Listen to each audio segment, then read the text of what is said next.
Olá! Hoje nós vamos entender qual é o sentido do trabalho no mundo atual. Na primeira aula foi visto uma ideia geral do direito do trabalho, do objeto do direito do trabalho, da divisão do direito do trabalho. E agora nós vamos ver o trabalho como um valor. O valor do trabalho nunca foi igual no ponto de vista histórico. E é importante que isso ocorra para a gente entender como é que é hoje o papel do Estado, o papel do empregado e o papel do empregador. Sempre houve uma atribuição de sentido diversa. Para os gregos, o trabalho não era algo importante ou vital. Ele era considerado, por exemplo, o trabalho braçal era considerado aviltante. E o que era importante para os gregos era a dedicação à política, à polis, à vida da comunidade, à discussão das ideias.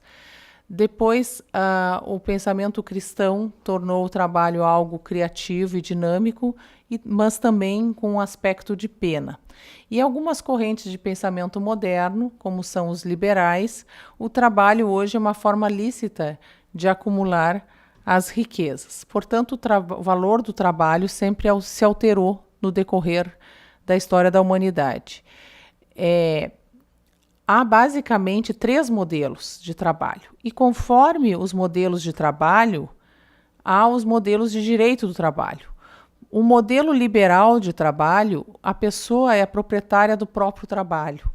E o objeto do trabalho é uma mercadoria. Então, o que se produz pelo mundo, pelas próprias mãos, é uma mercadoria. A sociedade do trabalho é um mercado, onde se trocam os bens livremente, e essas ideias são muito atribuídas a Adam Smith. E o direito do trabalho é um direito da justiça das trocas, que os antigos chamavam de justiça comutativa. Aristóteles dizia, então, que é a justiça das trocas. Esse é o modelo liberal, que é o modelo que se vê hoje nos Estados Unidos, com pouca intervenção do Estado. Depois, temos o modelo mais socialista. E aqui, Karl Marx é o nosso mestre, digamos, no sentido de dizer que, para ele, o sujeito do trabalho é a pessoa que trabalha e, portanto, o homem é um animal laborans. Não é a distinção do homem não é pela sua racionalidade, mas pela capacidade de trabalhar. O objeto de trabalho é aquilo que o homem produz, mas que gera, ao mesmo tempo, a alienação com relação ao que foi produzido.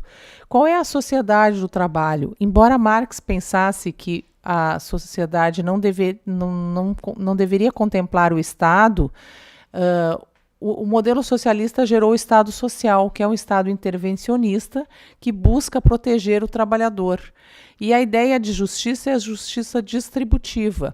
Por quê? Porque o Estado, ao interferir, obriga que o empregador divida essas riquezas, fixando, por exemplo, os salários mínimos. Então, o modelo socialista é um modelo que vinga naqueles estados em que são muito interventores, em que a sociedade recebe muita restrição ou delimitação ou regulamentação estatal. E ainda um terceiro modelo, que a gente diz que é o modelo personalista, ou modelo que seria de uma teoria social cristã. O sujeito do trabalho é a pessoa que trabalha, o objeto do trabalho é uma expressão da pessoa e significa que ela está em relação com o mundo, e a sociedade do trabalho é uma sociedade de mediação universal, onde tudo que existe é fruto de um trabalho que foi feito e se prepara para um trabalho que será feito, e, portanto, se encaixaria dentro da ideia de sustentabilidade. E o direito do trabalho é um direito da justiça social, ou seja, há deveres e direitos de patrões e de empregados, e cada um deve fazer a sua parte para a construção dessa casa comum que é a humanidade. Então, esse é o terceiro modelo. A gente tem o primeiro modelo, que seria o modelo liberal, o modelo socialista e o modelo personalista. O trabalho, além desses aspectos, esses 3 aspectos filosóficos, pode ser visto na ótica da economia. Então, o trabalho, na ótica da economia, é um fator de produção.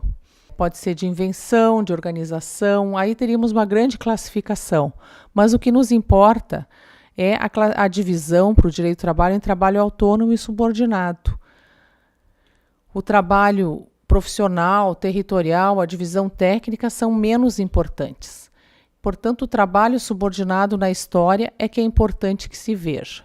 E aí, nós vamos verificar na história como nasce o trabalho como punição divina na tradição hebraico-cristã, mas também há um aspecto na tradição hebraico-cristã que é a dimensão criativa do trabalho.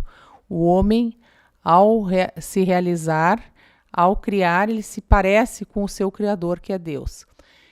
Depois, o trabalho na história contempla também a divisão social, a função das diferenças em relação à habilidade e à inteligência.